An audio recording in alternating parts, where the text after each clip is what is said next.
thanks for being here for the first lecture of this house. And we are very pleased to have Dr. Percy Lee again, our distinguished and familiar guest of this symposium. And Dr. Lee has received his MD degree at Harvard and completed his residency from Stanford. And this year, Dr. Lee has left UCLA and is now the professor and the section chief of the thoracic malignancy of radiation oncology at MD Anderson. And Professor Lee has an international reputation in treating thoracic malignancy and has published more than 150 papers.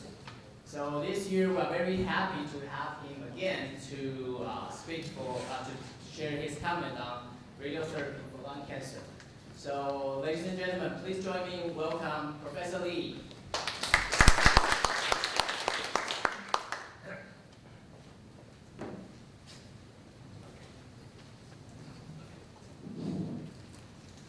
Thank you very much. Hello, everybody. Can you hear me? Yeah. So this is actually my first presentation since I moved to Houston. So I'm still getting adjusted to the weather in Houston. So my topic is on radiotherapy for lung cancer. And in an hour, I don't think I will be able to cover the entire extent of lung cancer. So my focus will be on treatment of locally advanced oligometastatic non-small cell lung cancer and emerging roles of radiation as well as targeted therapy and immunotherapy in this space. These are my disclosures. So the objective is to focus on two broad topics that's currently sort of interest in radiotherapy in combination with immunotherapy for unresectable stage 3 non-small cell lung cancer. And also in addition, I think another interesting and up-and-coming topic is the use of radiation therapy in stage 4 lung cancer in the context of oligoprogressive oligometastatic disease status. So in my outline will generally be broken down to three topics: the treatment of local advanced stage 2, unresectable, stage 3 unresectable non-small cell lung cancer. And then I'll shift to discussions on metastatic stage 4 lung cancer, but particularly on the context of the oligometastatic state. And then finally, some slides on the recent data in combination of radiotherapy with immunotherapy. So as we all know, radiation has been a mainstay for many decades in the treatment of unresectable stage 2 to 3 non-small cell lung cancer. And I'll go through more in detail, but generally speaking, it was first established that radiotherapy alone was better than observation in locally advanced lung cancer. Shortly afterwards, sequential chemotherapy followed by radiation was shown to be improved in terms of outcomes compared to radiation alone. RTOG 9410 established that concurrent platinum-based chemoradiation to about 60-66 Gray was also improved upon the baseline outcomes for sequential chemoradiation for non-small cell lung cancer. But since then, however, many efforts to escalate the radiation, add targeted therapy, add consolidation chemotherapy, and other approaches have been unfortunately unsuccessful in improving the outcome in stage 3 non-small cell lung cancer until more recently the addition of immunotherapy as consolidation after chemoradiation with durvalumab, showing a significant improvement in survival for this very aggressive disease. So why is it that radiation is challenging for locally advanced lung cancer? Well, we know that the normal lung is highly exquisitely sensitive to radiation, very sensitive as far as inflammation and then also subsequently long-term damage in terms of radiation fibrosis. Patients with lung cancer often are older, have a long-standing history of other comorbid conditions, smoking, cardiac and pulmonary dysfunction, therefore making treatment of these patients more challenging to deliver radiation for 6 weeks. Of course, and also the lung itself is a vital structure, similar to the heart. All these reasons have made radiation therapy challenging for the use of non-small cell lung cancer. Broadly speaking, for stage 3, trimodality therapy has been sort of the mainstay for patients that can have operations. So, for example, surgery followed by chemotherapy plus minus radiation has shown to be one effective treatment course. chemotherapy in the context of adjuvant or after definitive treatment has also shown to improve the outcome for stage 2 lung cancer. Patients that have received chemotherapy before surgery often do better based on 2 trials, the ROCK and ROSELLA trial, comparatively to surgery alone.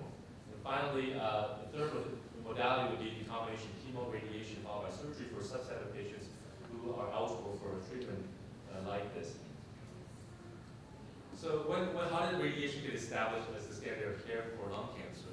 Pre-1990, the standard of care was actually observation for many of these patients until a study that looked at dose escalation for radiation alone from 20 gray to 60 gray, showing improved short-term 3-year survival benefits, however, with a very still dismal 5-year overall survival of 5% with radiation alone.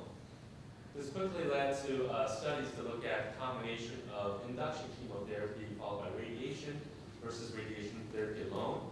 In this context, chemoradiation in a sequential manner improved overall survival by approximately 3 to 4 months compared to radiation alone.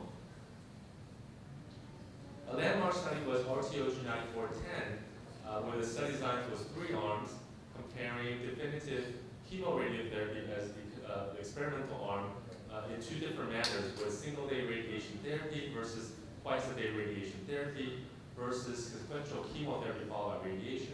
This truly is a landmark study that showed that concurrent chemoradiation, the RTOG 9410, was better as far as overall survival compared to sequential chemotherapy followed by radiation therapy. Again, improvement of approximately 3 months compared to the back then the standard arm, which was sequential chemoradiation.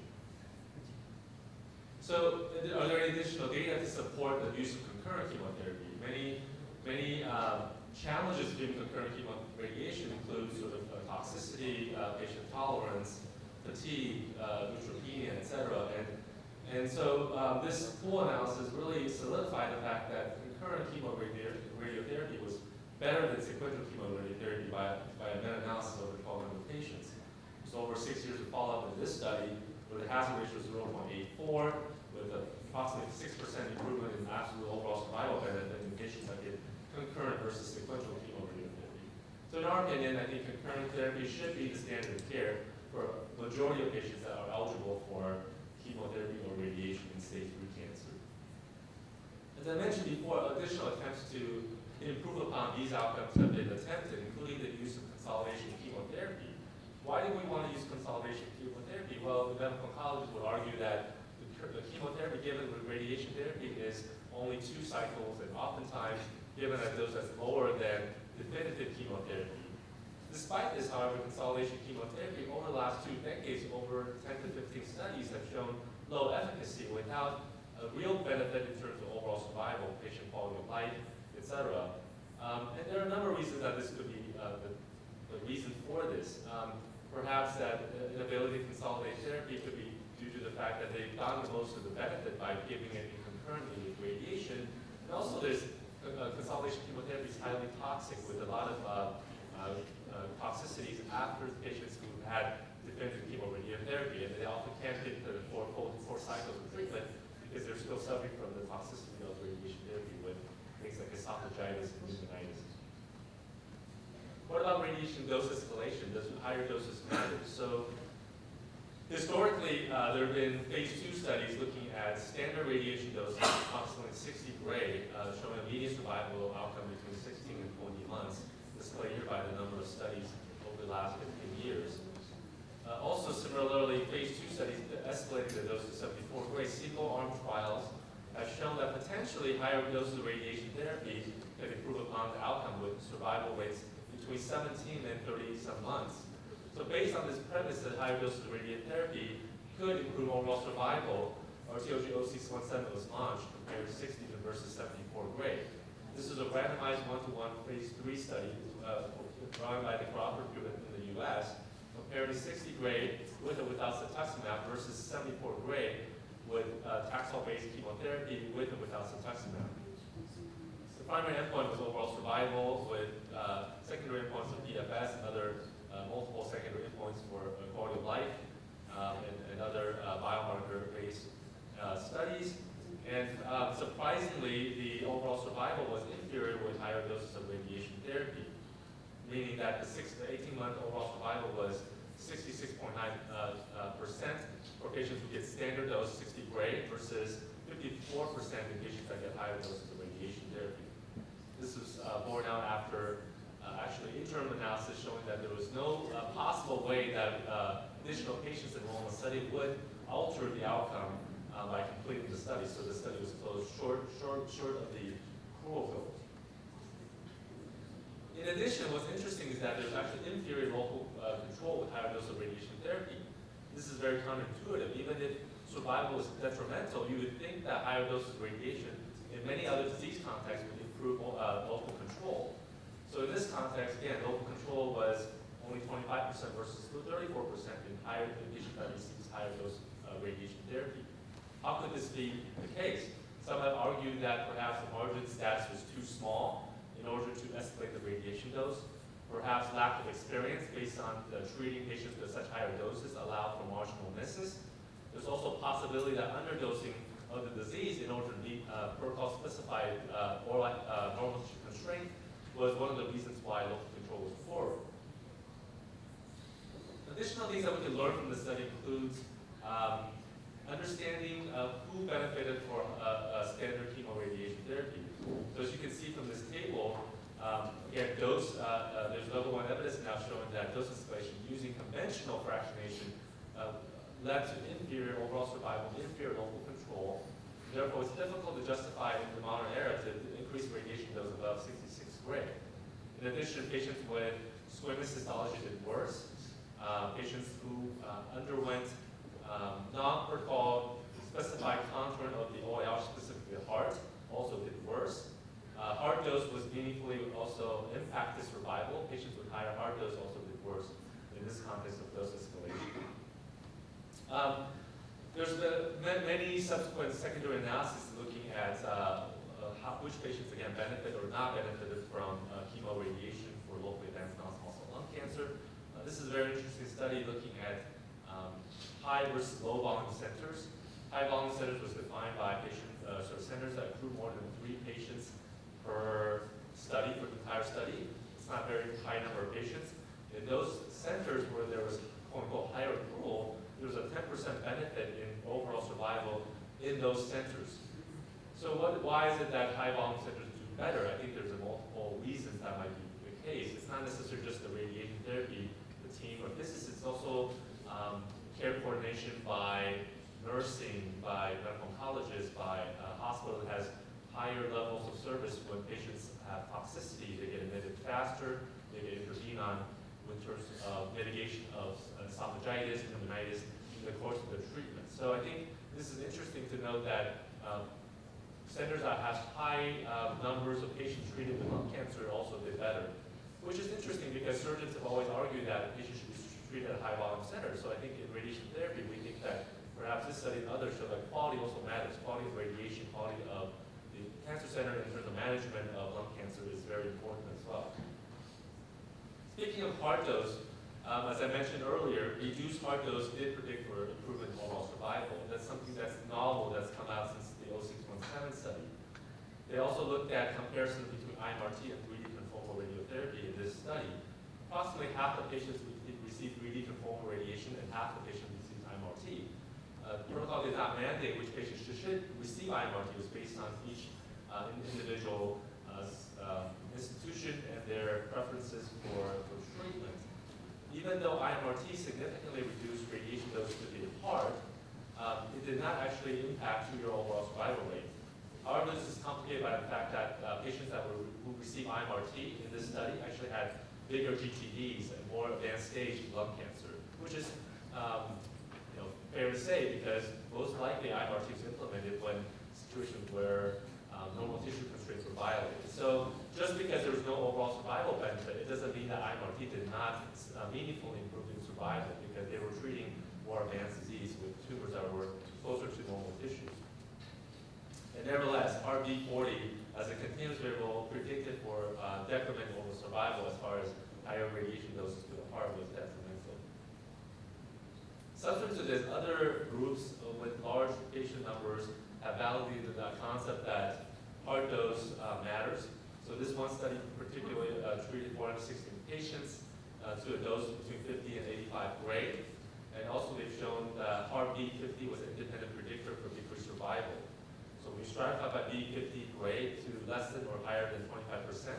1 year survival and 2 year survival was higher in patients that had lower heart dose. So at UCLA and also at MD Anderson, we used the B25, B50 gray as benchmark for looking at heart dose, and we try to minimize those numbers when we plan patients with radiation therapy. This study also looked at heart-related toxicity, grade 1 or greater cardiac-related events, and also showing that higher doses to the heart led to a higher number of events in terms of cardiac toxicity. This is a summary slide looking at multiple papers looking at heart dose. So again, Bradley et al. Was the original paper of 0617, followed by secondary analyses, Chung et al. 2017. In addition, 2 other studies from patient populations outside of the 0617 study, all showing that survival was decreased when heart dose was beyond a certain metric. These additional studies didn't show that heart dose was associated with survival. It did, however, show that heart dose was associated with cardiac events. Again, cardiac events being myocardial infarction, arrhythmias, etc. So again, just to drive home the point that I think we should be paying more attention to cardiac doses when we plan definitive chemoradiation for patients with locally advanced non-small cell lung cancer. I was asked to put in a couple of questions, so here's question number 1. In RTOG 0617, which patients with unresectable stage 3 lung cancer who were treated with definitive chemoradiation to 60 versus 74 gray, with or without centesimal, the results showed A, the volume of the heart receiving 40 or 50 gray did not predict for overall survival. B, patients who received a total dose 74 gray and beyond had improved local control. C, treatment at high volume centers was associated with worse survival. Or D, patients who received a total dose of 74 gray of radiation had worse survival compared to patients at 60 gray. So show of hands, who think it's A? So use your smartphone scan.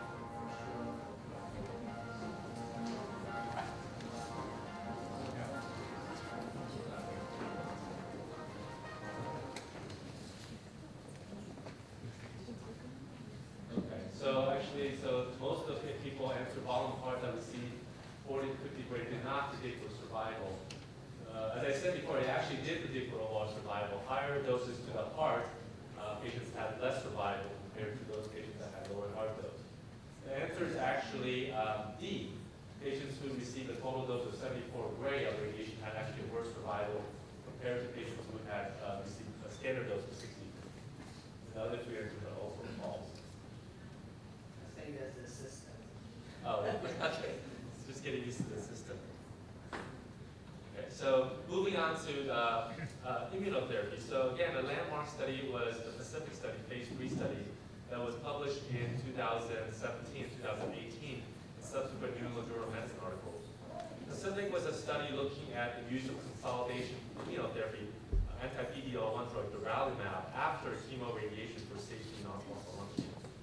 Patients were randomized 2 to 1 in favor of experimental durvalumab for up to 1 year, versus placebo for up to 1 year. And the co-primary endpoint was progression-free survival or overall survival, with key secondary endpoints with response rate, disease response, or safety and tolerance of the adjuvant durvalumab. So more details about the study. So all patients received 2 cycles of platinum-based chemotherapy. Radiation dose was between 56 and 66 gray, with majority of patients received at least 60 gray of radiation therapy, with standard metrics for OAR tolerance and constraints of the mean lung dose of less than 20 gray, B20 less than 35%, etc. The main take-home message is that consolidation with durvalumab can start between 1 and 42 days after chemoradiation, and up to 1 year until disease progression, death, or toxicity or patient refusal. And this was a landmark study because initial publication showed a tripling of progression-free survival with durvalumab, meaning that patients who were on durvalumab had a PFS of almost 17 months versus the standard arm, which was placebo, of only 5.6 months. Any grade pneumonitis was slightly higher in patients that received durvalumab, 33.9% versus 0.4%. However, high grade, meaning grade 3 or 4 pneumonitis, was actually reasonably comparable between the 2 arms, with the durvalumab having slightly higher rates of high rate of pneumonitis, 3.4%. The most common adverse events were pneumonitis, not surprising, rash, and pruritus, as well as fatigue in patients that received consolidation of Radiotherapy. They also initially, before the survival data was published, they looked at time to death or distant metastases as a metric to see if actually progression-free survival benefit translates to potential survival benefit. Again, showing that patients who receive consolidation actually likely benefited in terms of longer life expectancy with the Radiotherapy. This was proven when the analysis was mature enough to look at overall survival, when there was a number of events that had happened. And at the recent publication, the 24-month survival was between durvalumab versus placebo was 66% versus 55%. A very robust 10% improvement in survival in these patients. Whereas median survival for the treatment arm was actually unreached. So the median survival of placebo was 29 months, a very high number for patients that get definitive chemoradiation, much like 0617 and the standard arm versus durvalumab, which hasn't been reached. So looking at subgroup analysis, this is a plot of the subgroups, basically to show that essentially all subgroups benefited from the use of adjuvant durvalumab, except for patients that have EGFR mutations. So the patient numbers were large, but patients that had positive EGFR mutation did not appear to benefit from adjuvant durvalumab, as opposed to patients in terms of age, smoking status, even PD-1 status. PD-1 status less than greater than 25% in both groups. There was benefit to the use of adjuvant durvalumab. The caveat is that about a third of the patients did not actually have PD-1 status noted in the, it was not required for stratification or eligibility in the study. As I mentioned before, what's reassuring that the toxicity profile for between adjuvant durvalumab versus placebo was actually relatively comparable. As we know, chemoradiation itself has toxicity, so in that sense, placebo arm has had a reasonable number of patients with grade 3 to 4 pneumonitis, where in the patient that received durvalumab, there was slightly increase in grade 3 to 4 pneumonitis, but no difference in grade 5 events. Similarly, any grade immune-related AEs was actually very comparable with in terms of the high grade, grade 3 or 4, but not surprising that patients that received durvalumab had lower grades of immune-mediated AEs, which are likely pruritus, low-grade colitis, and those type of side effects are common to the use of anti-PD-1 and other checkpoint inhibitors. So overall, the rates of pneumonitis, as I mentioned, was reasonable between the two arms in terms of grade 3 and above, with only 1% grade 5 events. Patients were able to tolerate treatments well, such that the number of patients that had discontinuation of therapy was only 6% in durvalumab. So I think that this has become the standard of care in the United States, and I assume that also in Asia as well. Let's skip that slide. So one of the questions that's commonly asked, now that immunotherapy is used for locally advanced non-small cell lung cancer, is that how do you differentiate that from radiation pneumonitis versus immune-mediated pneumonitis? The truth is it's actually very hard because the time period for pneumonitis for both situations happen after the chemoradiation.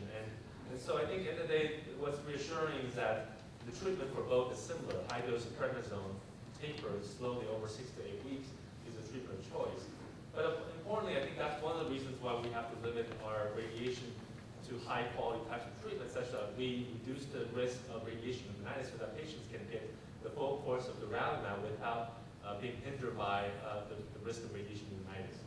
So those patients often will have acute changes 1 to 3 months after radiation on radiograph, but clinically evident radiation pneumonitis is between 4 to 9 months after radiation, similar to durvalumab, followed by a chronic phase period where there's fibrosis and ongoing scarring in the lung that happens between 6 months to up to 2 years after treatment. Historically, we talked about radiation pneumonitis happened in field. In many ways, that can still be used to determine whether a patient has drug-related or radiation-related pneumonitis. For example, if there's lung changes outside the radiation field, at 3 months after treatment, that's more likely to be caused by immunotherapy versus radiation. In that situation, based on the grade of pneumonitis, you can hold the durvalumab and wait till the toxicity goes from grade 3 to grade 2, and then potentially challenge the patient with additional immunotherapy after that. So that are some of the things that we look at. So